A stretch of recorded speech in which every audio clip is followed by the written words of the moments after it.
Segunda parte. O País dos Santos.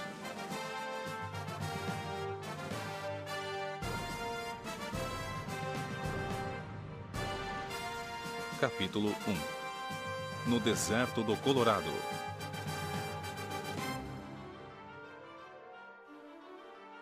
Na parte central do grande continente norte-americano, estende-se um árido deserto que durante muitos anos constituiu uma barreira contra o avanço da civilização. Da Sierra Nevada ao Nebraska e do rio Yellowstone ao norte até o rio Colorado, tudo é desolação e silêncio. Mas nessa região sinistra, a natureza não se apresenta sob um aspecto uniforme, pois abrange altas montanhas cobertas de neve e vales profundos. Há rios impetuosos que correm através dos cânions e há vastas planícies que no inverno alvejam de neve e no verão ficam cinzentas de areia salitrosa e alcalina. Em tudo, porém, prevalece a característica comum de uma terra nua, inóspita e miserável. Ocasionalmente, uma tribo de Pawnees ou de Blackfeet atravessa-o, a fim de atingir outros campos de caça, mas até os mais bravos e ousados índios se alegram ao perder de vista aquelas horrendas planuras, voltando enfim às suas pradarias. O coiote esgueira-se por entre as ervas secas. O abutre bate pesadamente o ar e o urso pardo arrasta-se pelas grutas sombrias à procura de alimento. São esses os únicos moradores do deserto. Não pode haver panorama mais tétrico do que aquele que se avista na vertente setentrional da Sierra Blanca. Até onde o olhar alcança, estende-se uma planície imensa, salpicada de manchas cinzentas de chaparrais envezados.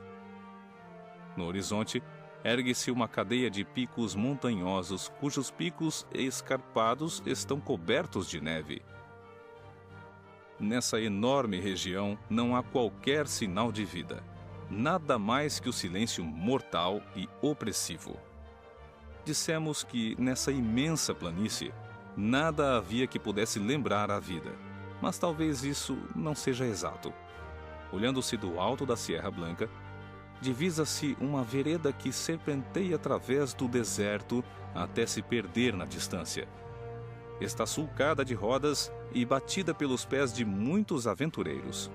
Aqui e ali, espalhados ao longo dela, vêem-se objetos esbranquiçados que brilham ao sol e se destacam contra o cinzento da poeira alcalina. São ossos, alguns grandes e grosseiros, outros menores e mais finos. Os primeiros pertenceram a bovinos, os segundos a seres humanos. Através de 3 quilômetros, pode notar-se a rota macabra das caravanas seguindo os restos esparsos daqueles que tombaram no caminho. Nesse desolado cenário, encontrava-se a 4 de maio de 1947 um viajante solitário. Tal era o seu aspecto que ele bem poderia ter sido o gênio ou o demônio daquela região. Quem o observasse dificilmente poderia dizer se estava mais perto dos 40 ou dos 60 anos. O rosto era sujo e magro. A pele escura, parecendo pergaminho, era repuxada nos ossos salientes. Os compridos cabelos castanhos, assim como a barba, estavam mesclados de branco. Os olhos, no fundo das órbitas, ardiam como um brilho anormal, ao passo que a mão agarrada à carabina apenas tinha um pouco mais de carne que um esqueleto. Apoiava-se na arma para manter-se de pé, mas a sua elevada estatura e o tórax maciço indicavam possuir uma constituição vigorosa. No entanto, o rosto amaciado e as roupas frouxas sobre os membros mirrados davam-lhe uma aparência senil. O homem estava morrendo de fome e de sede. Tinha-se arrastado penosamente pelo barranco e prosseguira até aquela elevação, na vã esperança de avistar algum vestígio de água. Agora, a imensa planície salitrosa estendia-se diante dos seus olhos, delimitada por uma remota cadeia de montanhas inóspitas. sem o mínimo indício de vegetação. Em toda aquela vasta paisagem não havia um sinal de esperança. Para norte, leste, para oeste, voltou ele os olhos investigadores e esbugalhados. E então, compreendeu que a sua jornada sem rumo tinha chegado ao fim. Que ali, sobre aquele penhasco desnudo, iria morrer. Abre aspas. E por que não aqui, em vez de numa cama há 20 anos? Fecha aspas. Resmungou para consigo, sentando-se ao abrigo de uma rocha. Sentou-se, puxou a sua carabina inútil e também um volumoso fardo envolto num xale cinzento que carregava no ombro direito. Parecia demasiado pesado para suas forças e não evitou que batesse no chão. Imediatamente, rompeu da trouxa um ligeiro gemido, surgindo um rostinho assustado de olhos castanhos e vivos, seguidos de 2 mãozinhas sardentas. Magoou-me, queixou-se uma vozinha infantil em tom de reprovação. Magoei? Desculpou-se o homem. Dizendo isto, abriu o xale e descobriu uma graciosa garotinha de uns 5 anos, cujos sapatos mimosos e um belo vestidinho cor-de-rosa com o seu pequeno avental branco denotavam cuidados maternos. A criança parecia pálida e abatida. As suas rosadas pernas e braços mostravam que tinha sofrido menos do que o seu companheiro. Ainda dói? Perguntou ansioso. Dê um beijo que passa, pediu ela com a maior gravidade, indicando-lhe o lugar dolorido. É assim que a mamã faz. Onde está a mamã? Onde está a mamã? A sua mamã já partiu. Já partiu? Perguntou a garotinha. Por que não me disse adeus? Ela diz-me sempre adeus, até mesmo quando só sai para tomar chá com a tia.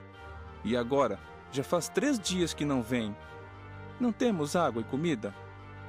Não temos nada, minha querida. Encoste a cabeça aqui, assim, e não tenha medo. Que é isso que tem aí? Umas coisas bonitas, exclamou a menina entusiasmada, apertando nas mãos 2 pedaços cintilantes de mica. Quando eu chegar em casa, vou dar esses brilhantes ao Mano Bob. Daqui a pouco verá coisas mais bonitas do que essas, prometeu o homem com segurança.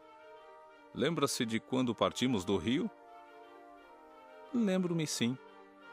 Pensávamos encontrar outro rio, mas houve um erro qualquer, na bússola, no mapa. Não sei em que, e o rio não apareceu. A água que trazíamos acabou-se. Ficaram só umas gotas. Para você. E o senhor não se podia lavar? Irrompeu gravemente a pequerrucha, olhando para o rosto sombrio do homem. Não, nem beber também. Mr. Bender foi o primeiro a ir para o céu, e depois o índio Pat, e depois Mr. MacGregor, e depois Johnny Holmes, e depois, querida, a sua mamãezinha.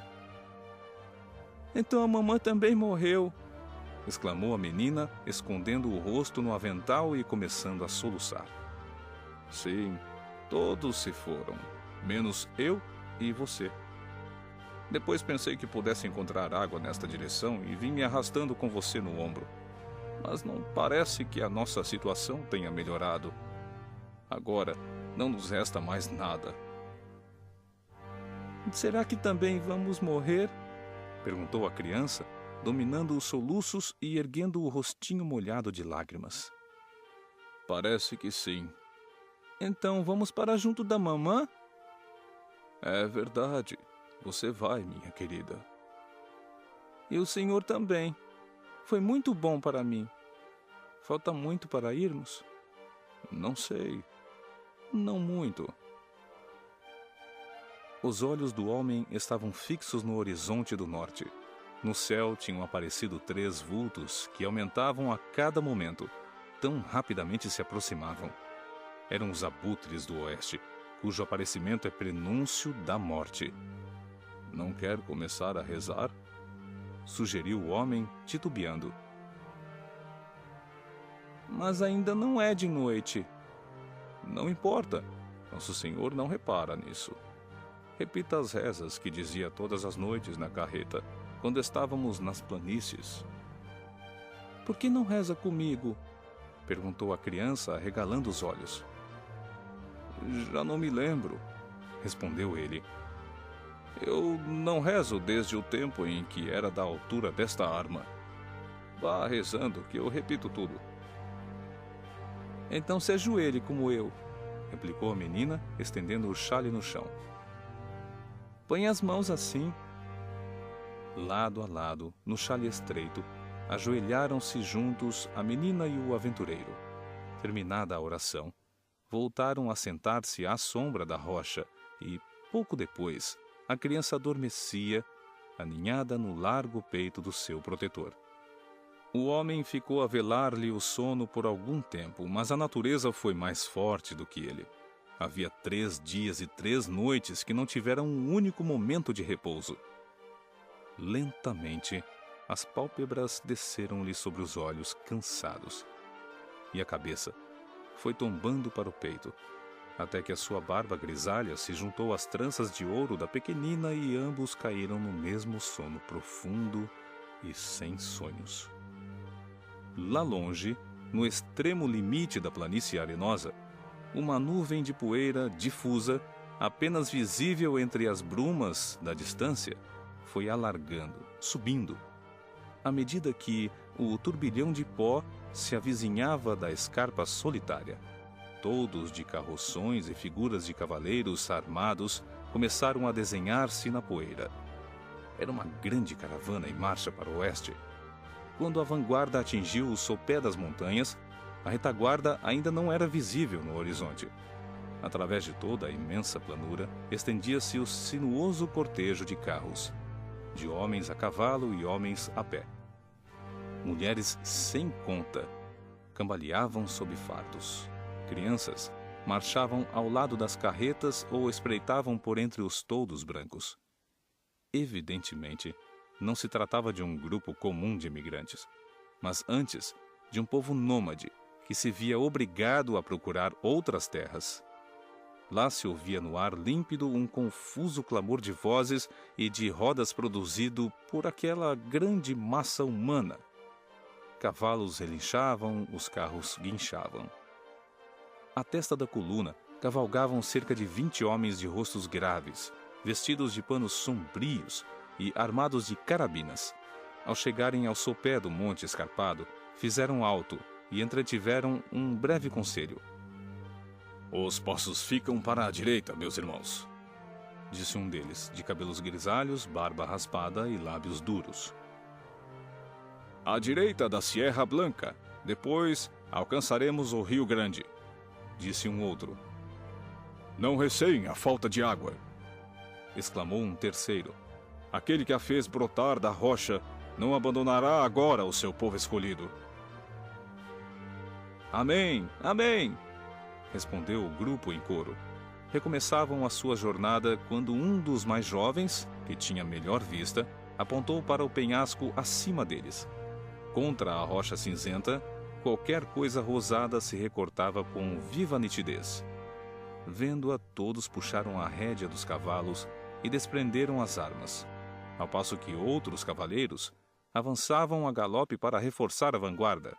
A palavra peles vermelhas andava em todos os lábios. Não pode haver índios aqui, disse o homem idoso que parecia ser o comandante. Já atravessamos a região dos Pawnees e não encontraremos outras tribos antes de passarmos as grandes montanhas.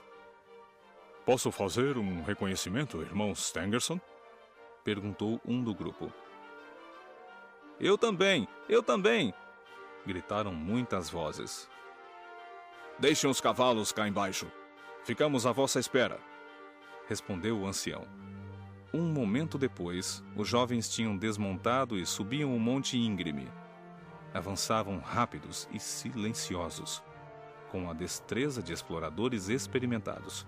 Os outros, da planura subjacente, viram-no saltar de rocha em rocha até que as suas figuras se destacaram contra o céu uniforme.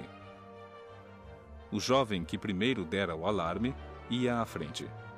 De repente, os que o acompanhavam viram-no erguer as mãos para o céu, como tomado de espanto, e ao chegarem, mostraram a mesma emoção ante o espetáculo que tinham sob os olhos. A criança dormia, mas o homem levantou-se cambaleando e alongou a vista para a planície que se lhe mostrara tão desolada, antes que o vencesse o sono, e que era agora atravessada por aquela enorme massa de homens e animais. O seu rosto assumiu uma expressão de incredulidade, e passou a mão ossuda pelos olhos. "Devo estar delirando?" balbuciou. A criança acordou agarrada à aba da túnica e olhando em volta com os olhos atônitos. Um dos homens da expedição pegou a menina e a colocou nos ombros, enquanto dois outros apanhavam o seu exausto companheiro, ajudando-o a descer até as carroças. "Chamo-me John Ferrier", explicou este. "Eu e a garotinha somos os únicos sobreviventes de uma comitiva de 21 pessoas. Os outros morreram de sede no deserto." "Ela é sua filha?" perguntou alguém. "De agora em diante é como se fosse", respondeu o homem em tom de desafio. "É minha, porque fui eu que a salvei. A partir de hoje será Lucy Ferrier." "Mas quem são os senhores?" inquiriu, olhando com curiosidade para os bronzeados salvadores. "Parece que não tem conta." "Quase 10.000, respondeu um dos jovens. "Somos os filhos perseguidos de Deus, os escolhidos do anjo Merona." "Nunca ouvi falar nele", disse Ferrier, sorrindo. "Parece-me que ele escolheu muita gente." "Não zombe do que é sagrado", replicou o outro gravemente. "Somos aqueles que acreditam nas sagradas escrituras gravadas em letras egípcias em lâminas de ouro batido, e que foram entregues ao santo Joseph Smith, em Palmyra. Vimos de Nauvoo, no estado de Illinois, onde tínhamos erguido o nosso templo. Estamos à procura de um refúgio contra os homens violentos e ímpios, ainda que seja no coração do deserto." O nome de Nauvoo despertou algumas recordações em John Ferrier. "Compreendo", disse ele. "São mórmones." "Somos os mórmones", confirmaram. "E para onde vão?" "Não sabemos. A mão de Deus guia-nos na pessoa do nosso profeta. Agora, o levaremos à sua presença. Ele dirá o que se deve fazer de você." Já haviam atingido o sopé do monte e estavam cercados por uma multidão de peregrinos. Mulheres de rosto polido e aspecto submisso. Crianças robustas e sorridentes. Homens ansiosos e de olhar sério. Porém, a escolta não se deteve e continuou a avançar, acompanhada por uma grande multidão de mórmones, até chegar a uma carreta que se distinguia das outras pelas suas dimensões e pelo seu aspecto suntuoso. 6 cavalos estavam atrelados a ela, ao passo que as outras tinham apenas uma parelha ou 2. Ao lado do cocheiro, sentava-se um homem que não poderia ter mais de 30 anos, mas cuja expressão resoluta revelava nele um chefe. Estava lendo um livro, mas largou quando a multidão se aproximou e ouviu atentamente a narração. Depois, voltou-se para os 2 recém-chegados. "Se levarmos vocês conosco", proferiu em tom solene, "só poderá ser como crentes da nossa fé. Não queremos lobos no nosso rebanho. Melhor será que os vossos ossos fiquem a alvejar neste deserto do que serdes o minúsculo ponto de impureza que mais tarde virá corromper a fruta. Quereis vir conosco sob estas condições?" "Por mim, vou sob quaisquer condições", respondeu Ferry com tal veemência que os solenes anciãos não puderam reprimir um sorriso. Somente o chefe manteve a sua expressão grave e impressionante. "Leve o irmão Stangerson. Dê-lhe de beber e de comer, e a criança também. Você deverá instruí-los na nossa santa religião. Já nos demoramos demasiado. Avante! Avante para Sião! Repetiu a multidão e as palavras foram ecoando ao longo da caravana, passando de boca em boca até se perder num confuso murmúrio na distância. Sob o estalo dos chicotes e o rangido das rodas, os grandes carroções puseram-se em movimento e pouco depois toda a caravana recomeçou a serpear pelo deserto. O ancião levou os recém-chegados para a sua carroça, onde, numa farta refeição, já os esperava. Ficarão aqui, decidiu. Em poucos dias recuperarão as forças. No entanto, lembrem-se de que pertencem para sempre à nossa religião. Brigham Young assim o disse, e ele falou pela voz de Joseph Smith, que é a voz de Deus.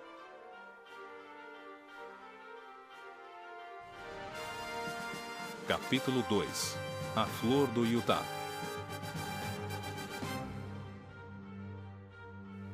Não cabe aqui evocarmos as fadigas e as privações sofridas pelos emigrantes mórmones antes de chegarem ao seu paraíso final.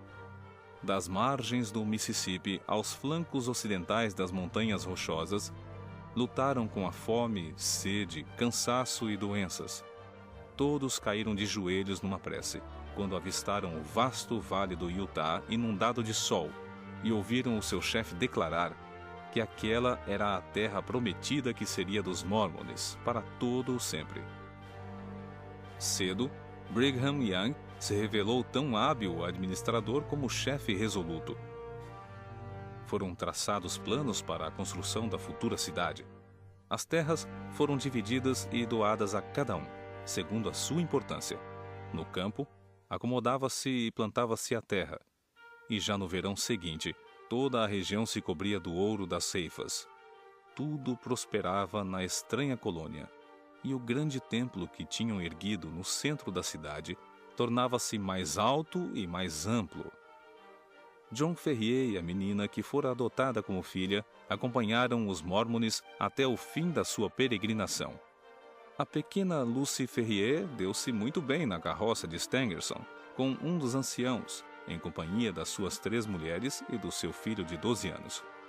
Tendo-se refeito, com a elasticidade da infância do golpe causado pela morte da mãe, logo se tornou a predileta das mulheres e habituou-se à sua nova vida dentro daquela casa ambulante coberta de lona. Entretanto, Ferrier recuperava as forças e distinguia-se como um guia útil e caçador infatigável. Tão rapidamente conquistou a estima dos seus novos companheiros que, ao chegarem ao fim da sua jornada errante, foi determinado unicamente que ele receberia um pedaço de terra tão grande e fértil como o de todos os outros pioneiros, com exceção do próprio Young e dos 4 anciãos, que eram Stangerson, Campbell, Johnston e Drebber. Na terra assim adquirida, John Ferrier construiu uma sólida casa de troncos de árvores, a qual foi sendo ampliada nos anos sucessivos até se transformar numa espaçosa vivenda. Ferrier tinha senso prático, habilidade manual e sabia tratar dos negócios, de maneira que a fazenda e tudo quanto lhe pertencia prosperou grandemente. Em 3 anos, era o mais bem instalado dos seus vizinhos. Em 9, já era rico. E em 12, não havia em toda a Salt Lake City meia dúzia de colonos que pudessem rivalizar com John Ferrier. Havia um ponto, e somente um, no qual ele ofendia as suscetibilidades dos seus correligionários. Nenhum argumento o convencera a estabelecer um harém à maneira dos seus companheiros.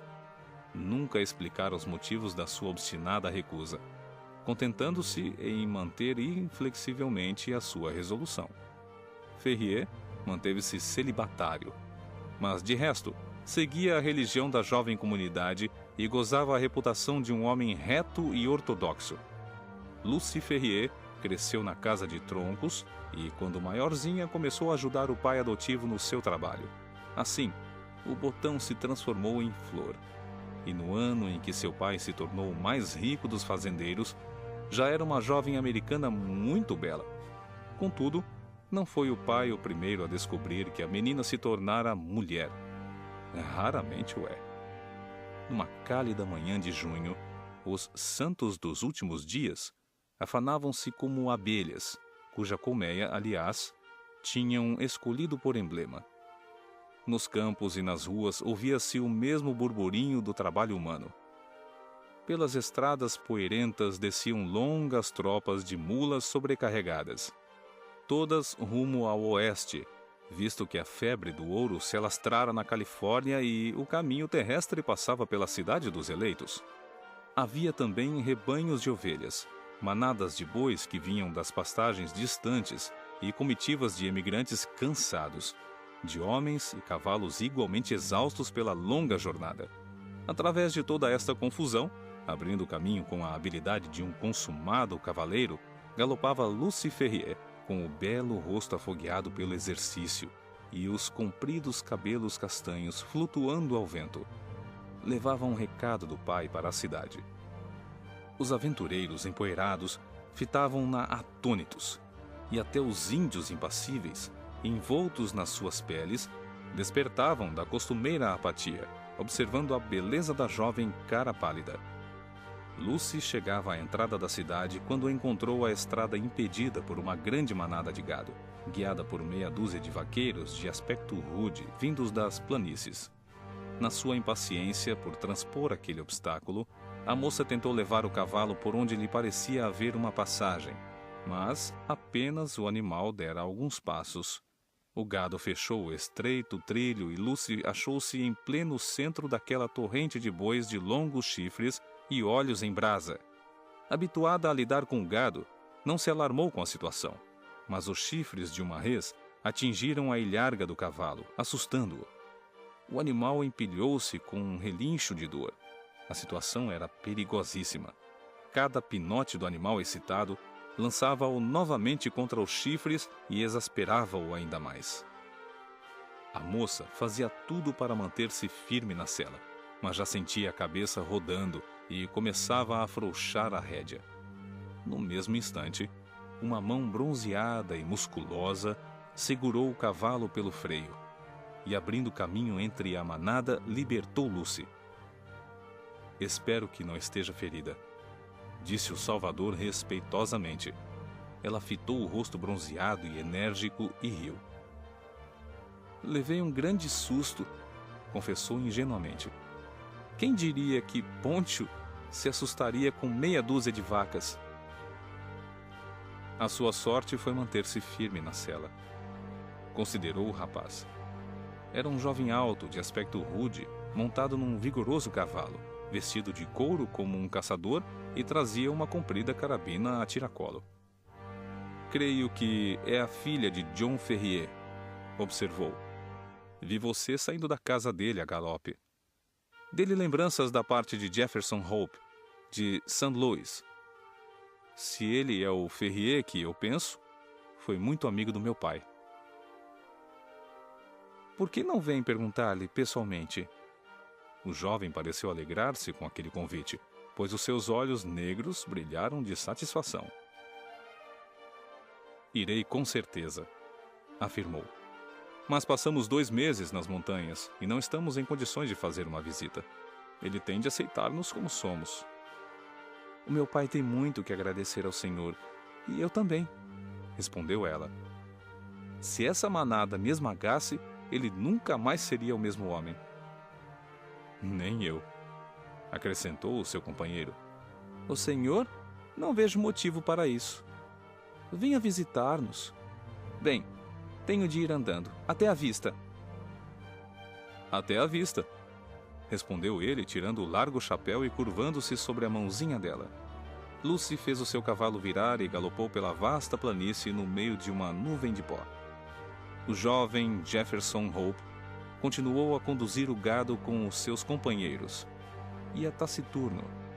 Ele e os demais tinham estado nas montanhas do Nevada em busca de prata e voltavam agora para Salt Lake City, esperando conseguir capital suficiente para explorarem alguns veios que haviam descoberto. Tal como os outros, só falava nesse assunto, Mas aquele súbito acidente parecia ter desviado o rumo dos seus pensamentos. Quando Lucy se afastou, Hope sentiu-se apaixonado. Nessa mesma tarde, foi visitar John Ferrier e voltou lá muitas vezes, até que a sua figura se tornou familiar na fazenda. Ferrier, isolado no vale e absorvido no seu trabalho, tivera poucas ocasiões de saber o que acontecia pelo mundo, exceto durante aqueles últimos 12 anos. E de tudo isso, Jefferson Hope podia informá-lo, fazendo-o de tal modo que interessava tanto o pai quanto a filha. Fora um dos pioneiros da Califórnia e tinha muitas histórias estranhas para narrar sobre fortunas acumuladas e perdidas naquela terra onde pululavam aventureiros. Também fora explorador, caçador, mineiro e vaqueiro. Em pouco tempo se tornou o parceiro preferido do velho fazendeiro, que lhe gabava as virtudes. Em tais ocasiões, Lucy ficava silenciosa, mas o rubor das faces e o brilho dos seus olhos demonstravam claramente que se apaixonara por Jefferson. Numa tarde de verão, este anunciou: "Estou de partida, Lucy. Agora não lhe pedirei que venha comigo, mas, para a próxima vez, estará disposta a vir?" "Quando será?" perguntou ela, ruborizada, rindo. "Daqui a 2 meses. Voltarei para buscá-la, minha querida. Não há ninguém que possa separar-nos." "E que dirá meu pai?" "Ele já deu seu consentimento, sob a condição de que as minas produzam alguma coisa. Não tenho o menor receio a esse respeito." "Então está tudo bem. Se você e meu pai já trataram de tudo, não há mais nada a dizer." Sussurrou, apoiando a face contra o largo peito do apaixonado. "Graças a Deus!" exclamou ele em voz um tanto embargada e baixando a cabeça para beijá-la. "Tudo está resolvido. Estão à minha espera lá no canyon. Adeus, minha querida. Dentro de 2 meses, nos veremos de novo." Dizendo isto, pulou para a cela, afastando-se em vertiginoso galope, sem olhar para trás, como se temesse que a sua resolução fraquejasse. Lucy ficou no sótão, acompanhando Jefferson com o olhar até vê-lo desaparecer no horizonte. Sentia-se a moça mais feliz do Utah.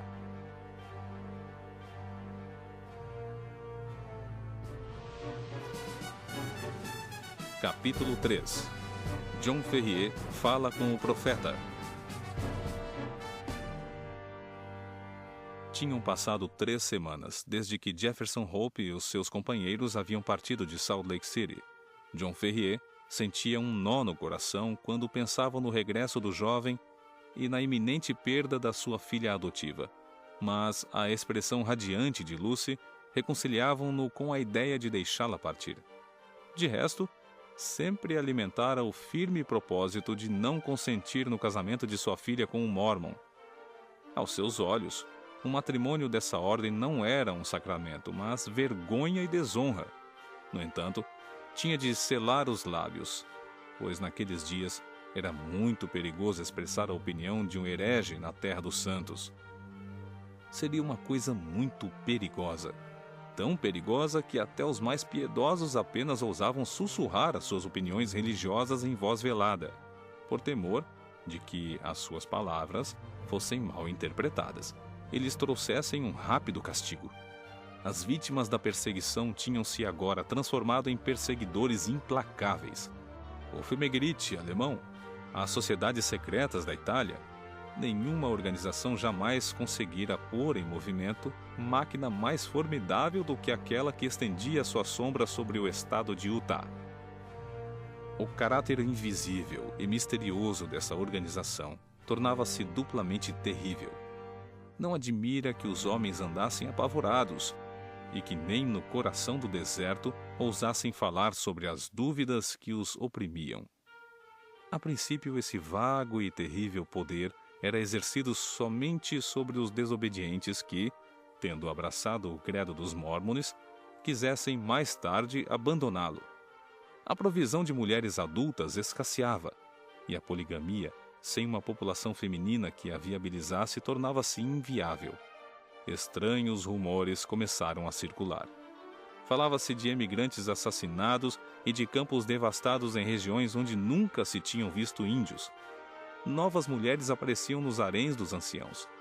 Mulheres que definhavam e choravam, e traziam no rosto a marca inapagável do terror.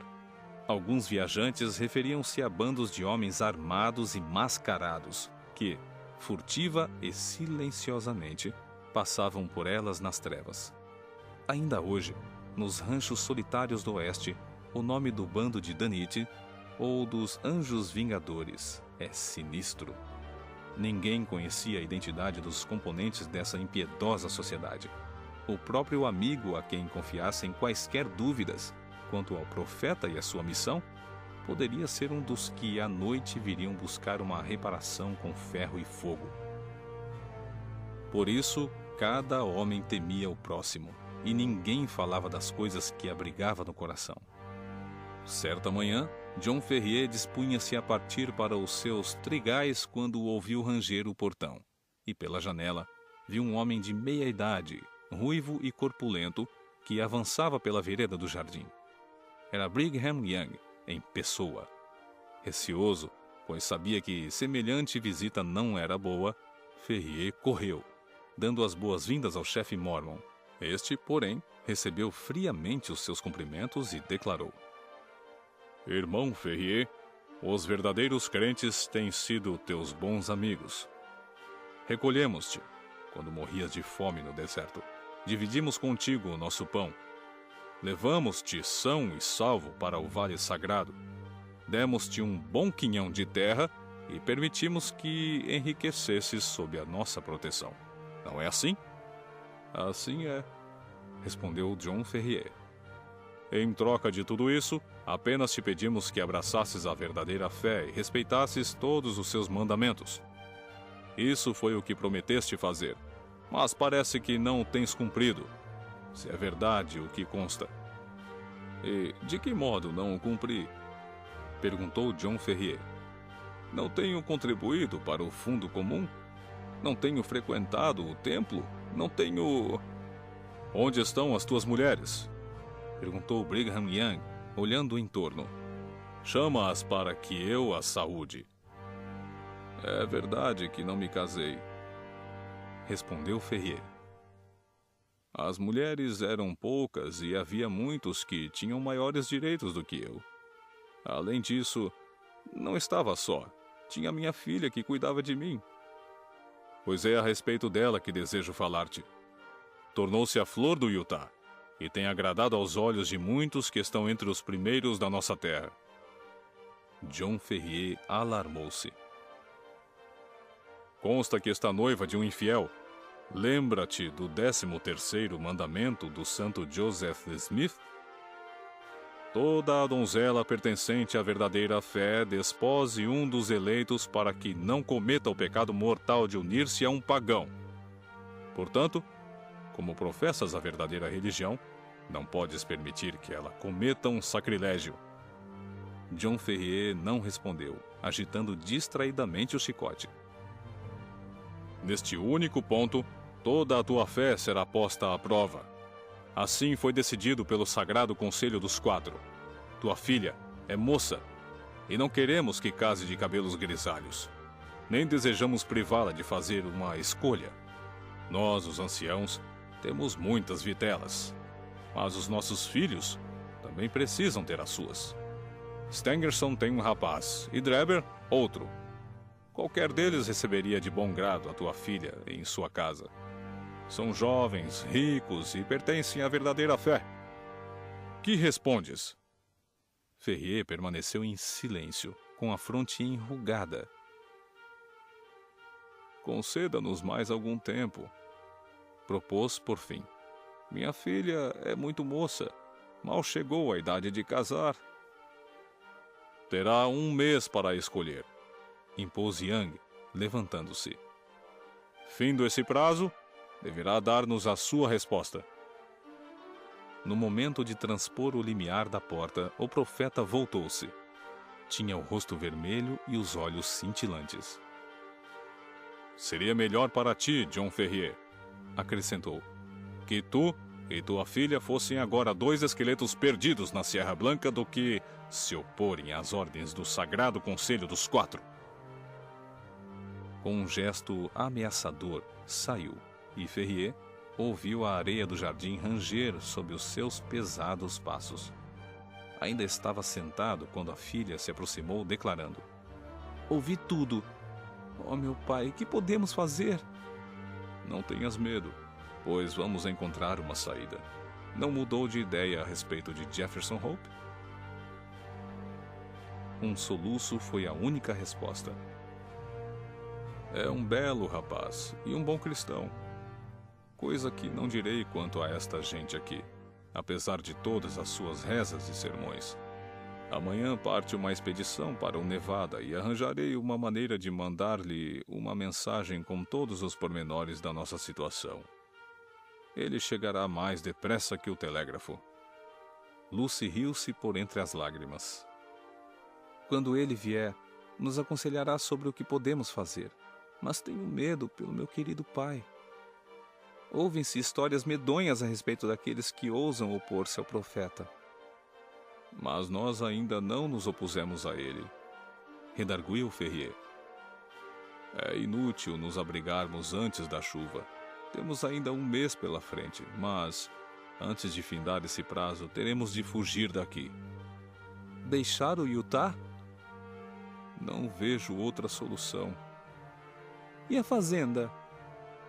Reuniremos todo o dinheiro que pudermos e abandonaremos o resto. Para dizer a verdade, Lucy, não é a primeira vez que penso nisso. Não gosto de andar rastejando diante de um homem. Sou um cidadão livre. Se esse profeta dos diabos começar a meter-se nesta fazenda, é bem provável que encontre uma carga de chumbo pela frente. Mas não nos deixará ir embora, observou Lucy. Espera até que Jefferson chegue, e então trataremos disso. Por enquanto, não te aflijas, minha querida. Não há que ter medo, e ainda não existe perigo algum. John Ferrier pronunciou essas consoladoras palavras num tom confiante, mas Lucy notou que, nessa noite, ele dispensou maior atenção às trancas das portas e limpou cuidadosamente a velha carabina pendente na parede do quarto.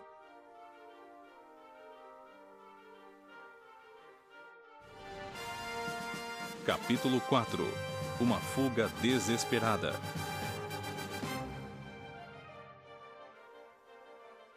Na manhã seguinte, John Ferrier foi a Salt Lake City, encontrou-se com seu conhecido que partia para as Montanhas Nevadas e confiou-lhe uma mensagem para Jefferson Hope. Nessa mensagem, expunha ao jovem o iminente perigo que os ameaçava e a urgência do seu regresso. Depois, voltou para casa com um ânimo mais sereno. Ao aproximar-se da fazenda, viu com surpresa um cavalo amarrado a cada argola da portaria. Ainda mais surpreso ficou quando, ao entrar em casa, encontrou 2 jovens na sala de visitas. Um deles de rosto pálido e comprido. Estava recostado na sua cadeira de balanço, com os pés apoiados sobre a lareira. O outro, de pescoço taurino, feições congestionadas e grosseiras, achava-se de pé junto à janela e assobiava uma canção popular. Ambos saudaram Ferrier com um aceno de cabeça, e o que estava sentado iniciou a conversa. Talvez o senhor não nos conheça. Este é o filho do ancião Drebber, e eu sou Joseph Stangerson. Viajamos juntos no deserto, quando o senhor estendeu a sua mão e o acolheu no verdadeiro rebanho. Como fará com todas as nações quando soar a sua hora. Interveio o outro numa voz nasal. Ele moe devagar, mas a sua farinha é finíssima. Ferrier inclinou a cabeça com frieza. Já tinha uma ideia de quem eram os seus visitantes. Viemos aqui, prosseguiu Stangerson, a conselho dos nossos pais, a fim de pedir-lhe a mão de sua filha para aquele de nós que pareça preferível a ela ou ao senhor. Como eu tenho apenas 4 esposas e o irmão Drebber tem 7, creio ter mais direito. Nada disso, irmão Stangerson, replicou o outro. O importante não é o número de mulheres que tenhamos, mas quantas podemos sustentar. Meu pai acaba de dar-me os seus moinhos e eu sou mais rico do que você. Mas as minhas perspectivas são melhores, objetou Stangerson. Quando o senhor levar meu pai, herdarei o seu empório de couros. Além disso, sou mais velho e tenho um cargo mais alto na igreja. Deixaremos a escolha para a jovem, concluiu Drebber, sorrindo afetadamente diante do espelho. Durante este diálogo, John Ferrier ficara a ouvi-los no limiar da porta, contendo a custo a vontade de chicoteá-los. Ouçam bem, disse por fim, avançando para eles. Quando minha filha os mandar chamar, podem vir, mas, antes disso, não quero ver suas caras. Os dois mórmones fitaram-no atônitos. Há duas maneiras de sair desta sala, acrescentou Ferrier. Pela porta ou pela janela. Qual preferem? Tão feroz era a sua expressão que os visitantes bateram em rápida retirada. O velho fazendeiro seguiu-os até a porta.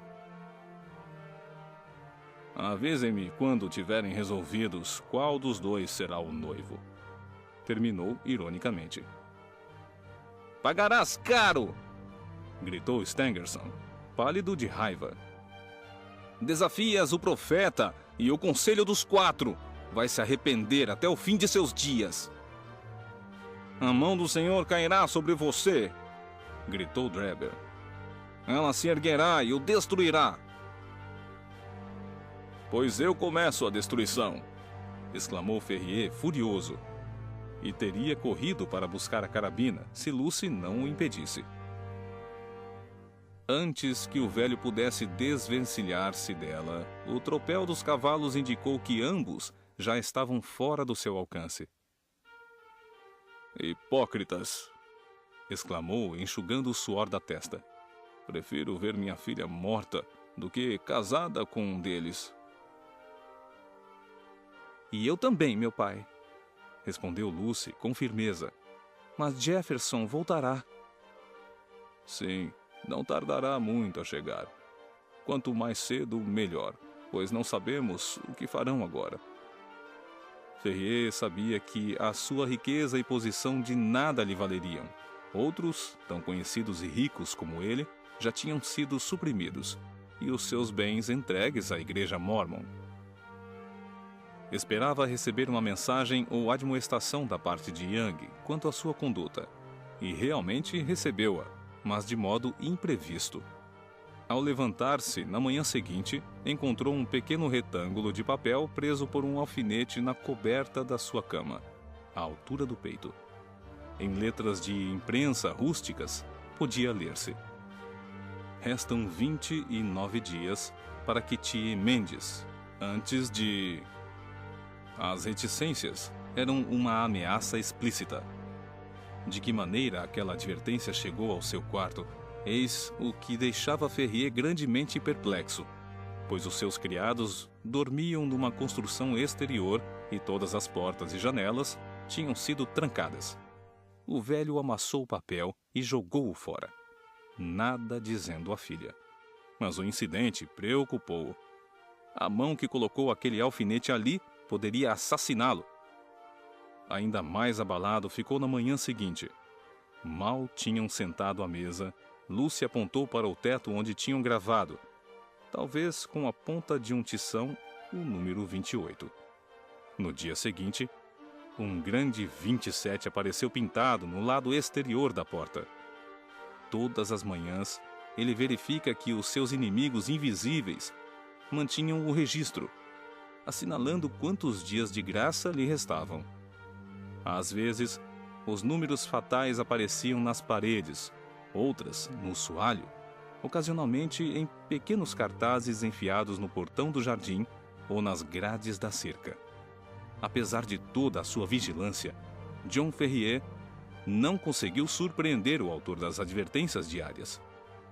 Um terror quase supersticioso invadia a vista de cada uma delas. Tornou-se pálido e inquieto, e os seus olhos tinham a expressão desorientada do animal perseguido. Restava-lhe apenas a esperança da chegada do jovem caçador do Nevada. Quando um cavaleiro galopava pela estrada ou um carreteiro gritava às suas parelhas, o velho fazendeiro corria até o portão, pensando que chegava finalmente o auxílio esperado. Por fim, quando só faltavam 3 dias, perdeu o ânimo. Sozinho, mal conhecendo as montanhas que cercavam a colônia, pouco podia fazer. As mais frequentadas eram severamente vigiadas e guardadas, e ninguém conseguia passar sem uma ordem do conselho. Na manhã seguinte, o número 2 aparecera na parede da casa. Deixando cair a cabeça sobre a mesa, sentiu-se desesperado por sua impotência. Mas que era aquilo? No silêncio da noite, ouviu então um leve rumor, como se alguém arranhasse a porta. Ferrier esgueirou-se pelo corredor e apurou o ouvido. Alguém estava evidentemente a bater muito de mansinho no batente da porta. Seria um assassino para executar as ordens do tribunal secreto? John Ferrier sentiu que a morte instantânea seria melhor do que semelhante ansiedade. De um salto, tirou a tranca e abriu a porta. Lá fora tudo estava quieto e silencioso. Com um suspiro de alívio, Ferrier olhou para a direita e para a esquerda, sem nada avistar. Até que viu a seus pés um homem estendido no chão com braços e pernas abertos. O seu primeiro pensamento foi de que a figura prostrada era de um homem ferido ou moribundo, mas logo notou que se arrastava no chão e entrava na casa com a rapidez e o silêncio de uma serpente. Sob o seu teto, o homem pôs-se de pé e fechou a porta. Era Jefferson Hope. "Deus do céu!" exclamou John Ferrier. "Por que motivo entrou dessa maneira?" "Dê-me de comer", pediu Jefferson, com voz rouca. "Faz 48 horas que não como." Dizendo isto, atirou-se ao pão e à carne fria que desde o jantar ainda estavam sobre a mesa e devorou-os vorazmente. "Lucy tem se mostrado corajosa?" perguntou ele depois de saciar a fome. "Tem sim", respondeu Ferrier.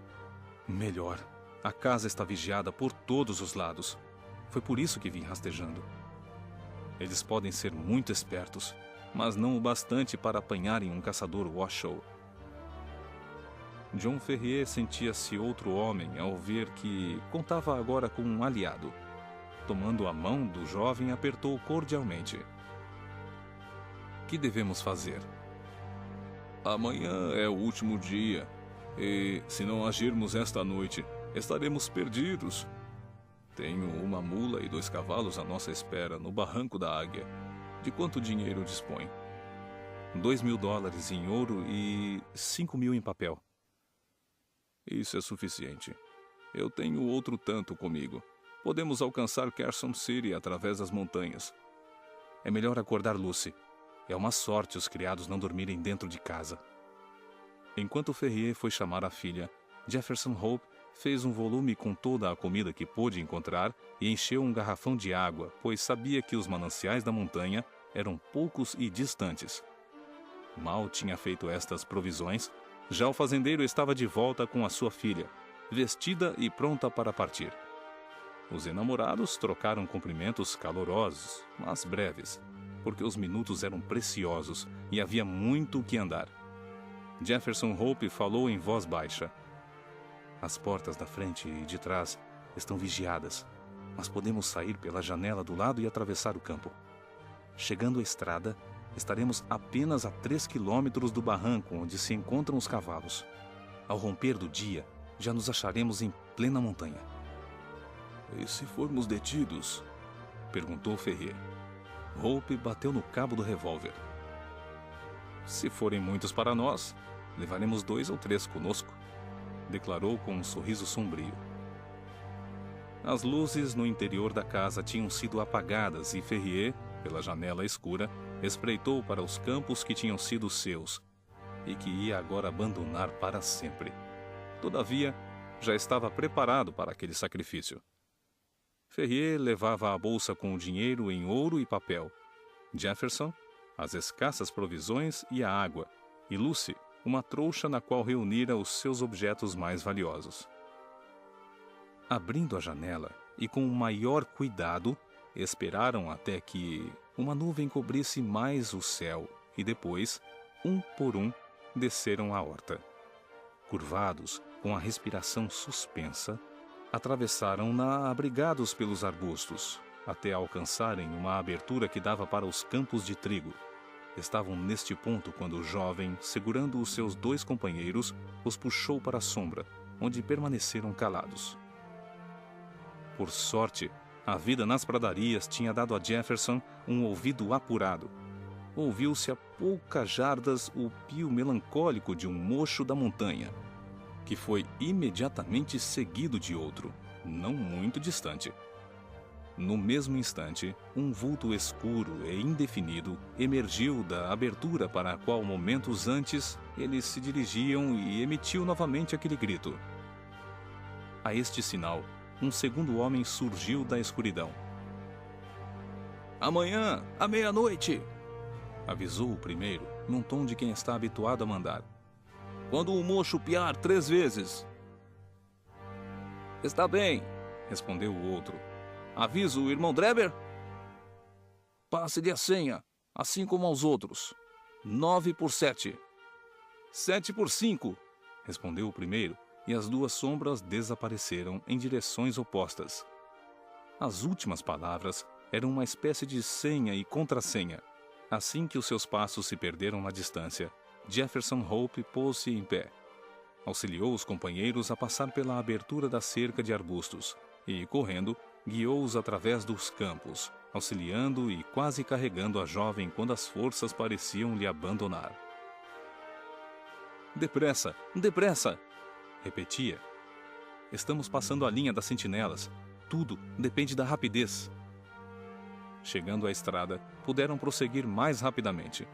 Só uma vez avistaram vultos, mas conseguiram se esconder no trigal, evitando ser reconhecidos. Pouco antes da cidade, o caçador entrou por um desvio que conduzia às montanhas. Por entre 2 picos negros, passava o desfiladeiro que levava ao Barranco da Águia, onde tinham ficado os cavalos. Jefferson Hope dirigiu-se pelo leito seco de um rio, até chegar ao desvão, onde as montarias os esperavam. A jovem foi içada para a mula, o velho Ferrier montou num cavalo com a sua bolsa de dinheiro e Jefferson Hope pulou para a sela do outro, tomando a dianteira. Bem cedo, tiveram uma prova de que ainda se encontravam dentro da jurisdição dos santos. Haviam alcançado a parte mais inóspita e desolada do desfiladeiro quando Lucy, sufocando um grito de surpresa, apontou para cima. Num rochedo que dominava a passagem e se recortava contra o céu, via-se um sentinela solitário. E como este também os avistara, gritou: "Quem vem lá?" "Viajantes para o Nevada", respondeu Jefferson Hope, com a